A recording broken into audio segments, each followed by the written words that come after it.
Thank you. And I will say, growing up in Texas, I never saw a spittoon on the bima. So I think we did okay on that. Shana Tova, Shabbat Shalom to all of you. A few weeks ago, as we were driving back from settling our oldest son into his apartment for his sophomore year in college, it dawned on me that we both had a pretty good freshman year.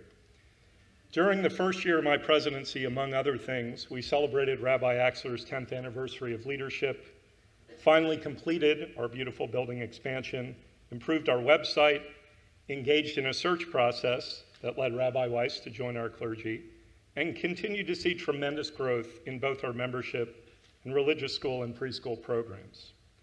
Some of you may have noticed the sign that now hangs in the administrative offices. Enlarge the site of your tent, widen the place where you dwell, do not hold back. I think it's fair to say that we have indeed accomplished this task. The astounding growth of our congregation, both before, after, and yes, even during a global pandemic, is certainly not what most of us would have anticipated. And yet, while looking back on this whirlwind year of activity and accomplishment should fill us all with great pride, it also brings to mind, for those of us of an older generation, the fictional West Wing president Jed Bartlett's refrain, "What's next?" The true challenge of the years ahead will be how we continue to manage this success to ensure that the growth of our tent is met with an equivalent commitment to sustaining our community by building meaningful connections. Hiring Rabbi Weiss and appointing Rachel Petroff-Kessler as our Director of Lifelong Learning are certainly two steps in this direction, as we realize that continued growth requires us to strengthen our spiritual and educational opportunities.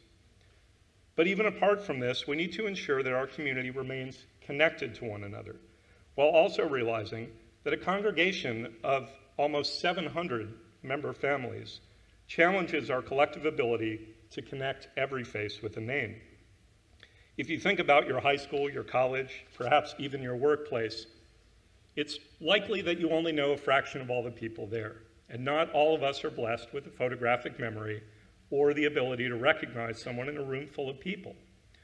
So it is our job to constantly think about ways, big and small, that we can help connect names with faces a little bit easier.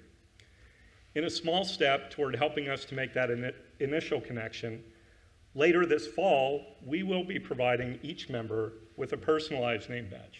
Why should board members have all the fun, right? Thanks in part to a generous donation from our TI Sisterhood. This will be available to you when you come to a temple event. And so you don't leave home without it. There will be a box you can drop it in, pick it up the next time. As another small step that can help both our staff and your fellow congregants make a connection, I encourage each of you to take a few minutes and update your profile in our membership directory using a picture in the directory. That's available on the temple website. Well, these are small changes we can make, but how else can we keep ourselves connected in this expanded community? In one sense, we already do this through our choir, sisterhood, men's club, connection, Renaissance, Tzedek Isaiah, preschool and Kulanu parents groups, and others that so many of you are a part of.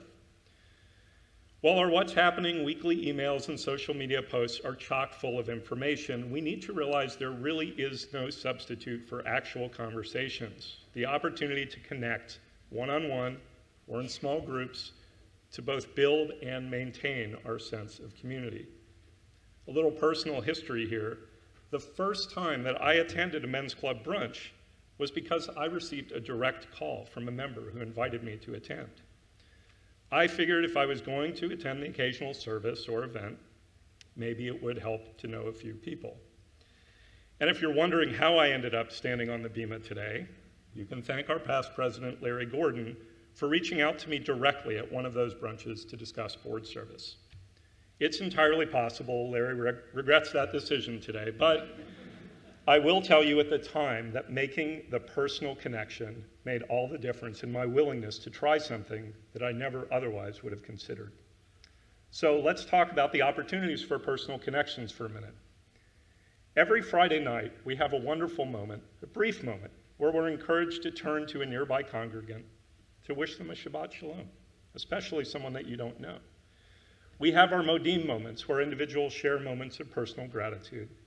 We have Oneg after Shabbat. We have Torah study in the chapel, adult B'nai Mitzvah classes, other adult-oriented programs. For the young families, there are events such as Tat Shabbat, Hands-on Hanukkah, family services. And thanks to our new social hall, if you haven't noticed, Kiddush luncheons following Saturday morning services are becoming a more routine place to connect with your fellow congregants. On a Sunday morning, you can now stop by the lounge next to the chapel, grab a cup of coffee or a snack, chat with fellow Kulanu parents or maybe even a board member. And our care committee continues to connect congregants with a meal or other support in times of need. Some of you participated last year in our neighborhood candle lightings during Hanukkah, which provided a wonderful opportunity to meet up with fellow TI members literally in your own backyard. Whether we come together in times of celebration or to support those in need of healing and comfort, our ability to make those personal connections is critical to maintaining our sense of community. And so it is in all of these spaces and others that we envision greater opportunities to connect, to make our not-so-small congregation feel a bit smaller. Even with these regular opportunities for engagement, we realize that our lay leaders and staff will need to continue to push even harder to develop programs and outreach opportunities. As you can imagine, what may have been easier to do when we were a congregation of 250, 300, or even 400 becomes much more challenging now. But we need to meet that moment and figure out ways to make it possible. You may have already received or will soon receive a high holiday call or message from one of our board members or fellow congregants. This is a small bit of outreach, to be sure, but it's an important step in allowing us to open the door to more direct connections. Our membership committee will be working actively to reach out more frequently in the coming months to our congregants to more directly connect those who have expressed interest in volunteer opportunities with the right people. We're also considering the best ways to improve the structure of our various committees, so there are clear paths for recruiting new members and ensuring that the next generation of temple leaders have the opportunity to get involved. These are just some of the things that we need to think about in the months ahead. Much like the building expansion itself, we need to be deliberative in our approach to understand that each individual connection we make draws us closer together as a community, solidifies our foundation, and paves the path to a sustainable future. Speaking of our future, it's not lost on me that by this time next year, as our oldest will be halfway through college and our youngest begins his senior year in high school, that my time as president will have come to an end. And hold your applause. And this is probably the largest audience I'll speak to, barring an unanticipated surge in turnout at the annual meeting. So I'd like to leave you with a few thoughts as we head into the new year. I will always be so grateful for the opportunity to work closely with our outstanding clergy, staff, and board during such an eventful, exciting, and tremendously positive time in our congregation's history. But I don't want or expect the end of my tenure to be the end of all the great things happening here at Temple Isaiah, nor will it be the end of my involvement with this incredible community of people. But the reality of enlarging our tent also means making room for the next generation of leaders to help guide us on our path forward. We have made some progress in this through our Emerging Leaders program, but we also realize there are many others out there yet to be identified who will excel when given the opportunity to lead. There is often a sense that for many, once the kids are done with their B'nai Mitzvah or graduated from high school, there's less to do.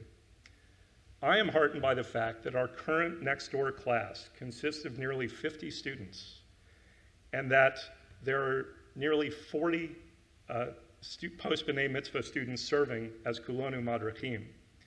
Far from stepping away following their B'nai Mitzvah, many of our teen congregants continue to maintain their connections and strengthen their Jewish identity through their continued involvement at TI. And their continued engagement should in turn inspire us to keep active.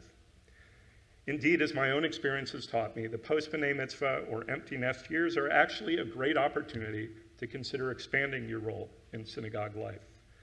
When I think back to being asked to help organize the Matzah Ball Run, later being asked to serve on the board, it never occurred to me that it would lead me here.